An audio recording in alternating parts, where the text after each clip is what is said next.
Hi, my name is Bex. I'm starting a booktube channel. I'm completely new to this.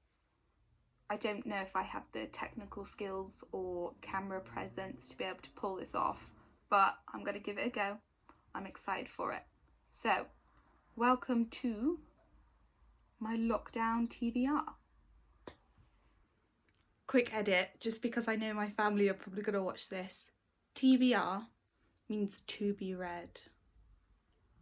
So the UK is in lockdown at the moment. My uni course has gone online, so I have set myself a 10-book, they're just here, TBR to try and read during the lockdown. I've split it kind of into categories.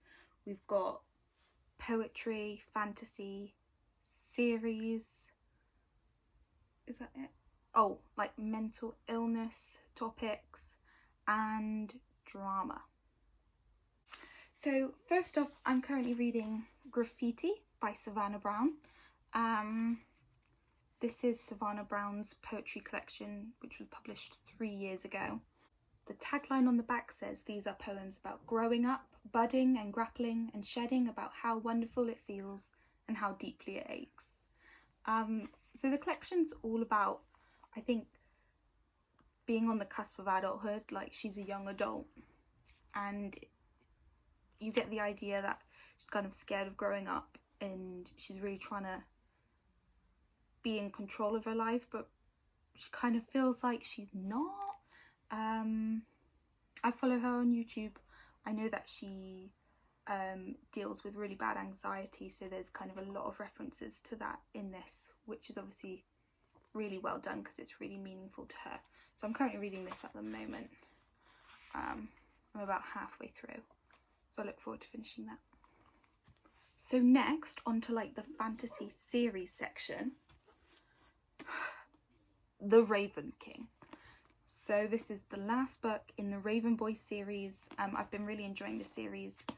No books for me have surpassed the Raven Boys, the first book. I know most people, I think the Dream Thieves is their favourite, but I don't know. I don't have super high hopes for this because I've not heard a lot of praise about the ending, but I for one am just super keen to know how the whole, I won't spoil it, but just how it wraps up, like the quest they're all on. I'm very intrigued. City of Ashes. So this is the second book in the Mortal Instrument series. Wow. So I've never read the Shadowhunter Chronicles before, just read City of Bones, which was alright. I know the series has lots of hype. So the first one was, you know, enjoyable, nothing groundbreaking, but I'm sure the series has a lot to give. I found practically all of the Shadowhunter Chronicles in a charity shop, so I'm planning on just binge reading them, getting through them. I want to know what happens. Plus in general, I think fantasy is a super good thing to read at this time, you know, when the world's not that great. Maybe dip into what's happening in some urban fantasy worlds. Okay, so next one on the fantasy series agenda is The Well of Ascension. This is Mistborn book 2. So I read the first one, The Final Empire. Amazing, like 5 stars. Just a brief synopsis, I guess. You follow these characters. How do you describe this world? Wow. There's powers you get from metals. If you have the powers, you're a Mistborn. I can't do it. You should just read it. But this book is a chunker, man. It's like 750 pages, but I'm well hyped. Not a book in a fantasy series, but fantasy nonetheless. The Starless Sea. Now, this is one of those books which you're so scared to read because you've got such high expectations and such high hopes. Loads of people absolutely love the Night Circus. I am one of them. So I absolutely love the Night Circus, and I was so gutted when I looked online to see if Erin Morgenstern had written anything else, and she hadn't, but this came out 2019. I got it for Christmas, so I'm so excited to start. I don't really know what it's about. I think historical element plays a part. Pirates, like they are at sea. It's a gorgeous book, but essentially I don't want to know what it's about. I didn't know what the night circus was about apart from a circus going in, so well excited. So my next category for this TBR is books related to mental illness. I'm a student mental health nurse, so this topic it fascinates me, but also it's super educational and helpful to just read as much as I can about people's individual experiences, etc. What I've currently started at the moment is non-fiction called Tackling Mental Illnesses Together. Now this is actually a Christian book.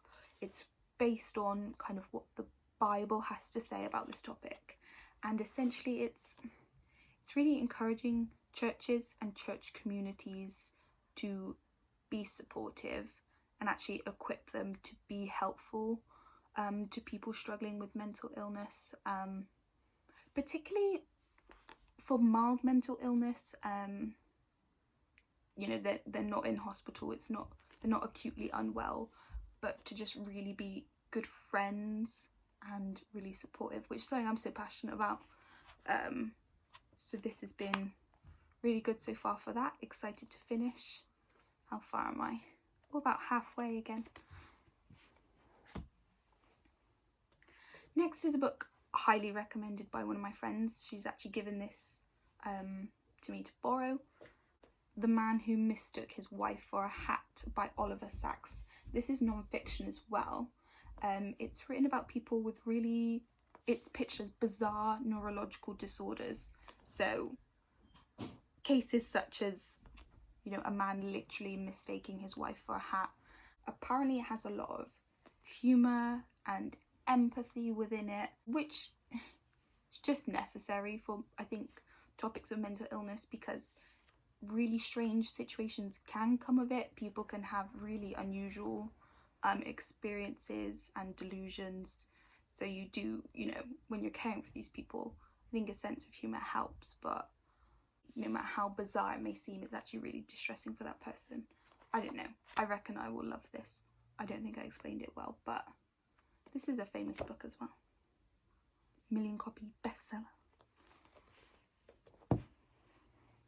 And then next, non-fiction, modern classic, One Flew Over the Cuckoo's Nest. So I'm really sad that I have not read this yet, which is why it's in this list. Like I said, student mental health nurse. This is kind of, I have heard about this classic character, Nurse Ratched.